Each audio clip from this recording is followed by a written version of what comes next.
ତାହେଲେ ଫ୍ରେଣ୍ଡସ୍ ଦେଖନ୍ତୁ ଆଜି ମୋର ହାତ ଫଟକା ହେଇ କେତେ ଜୋରେ ପୋଡ଼ି ଯାଇଛି।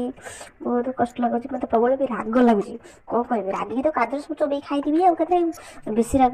ତାପରେ ମୋର ଏବେ ଭାଜି ଆଣିଥିବା ଶୁଖୁଆ ଦେଖନ୍ତୁ, କାହାକୁ ଶୁଖୁଆ ମାନେ ଶୁଖୁଆ ଫେବରାଇଟ୍ ଆଉ କମେଣ୍ଟ କରି କହିଲେ ଶୁଖୁଆ କାହାକୁ ଭଲ। ତ ମୋର ଫାଇନାଲି ଶୁଖୁଆ ଭଜା ହେଇଗଲା।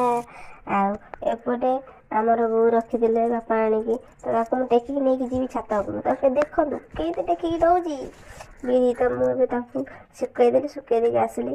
ପଖାଳ ଗୋଟିଏ ବାଢ଼ି ଦେଲି, ବାଢ଼ି ଦେଇକି ସେଇ ରାଗରେ ଭୋକ ଲାଗୁଛି ଏତେ ଯେ ବାଡ଼ିକି ଟମାଟୋ ଦେଖ ଶୁଖୁଆ ଆଉ ଶୁଖୁଆ ଭଜା, ତାକୁ ମେଥିକି ରସୁଣ ଟିକେ ମେଥି ଦେଲି, ପାଣି ଟିକେ ସୁଡ଼ୁ କରିକି ଢାଳି ଦେଲି, ତାପରେ ଚକଡ଼ି ଚାକି ଦେଲି। ବୋଉମାନେ ଖାଇବେ ଆସନ୍ତୁ, କେତେ ଟେଷ୍ଟି ହେଇଛି ଦେଖନ୍ତୁ। ଲୁଣି ଶୁଖୁଆ କାହାର ଫେବରାଇଟ୍ ଭାଇମାନେ କହିଲେ। ତ ଏଇଠି ମୁଁ ମିନି ବ୍ଲଗରକୁ ରଖିଦେଉଛି, ରହୁଛି, ବାଏ ବାଏ।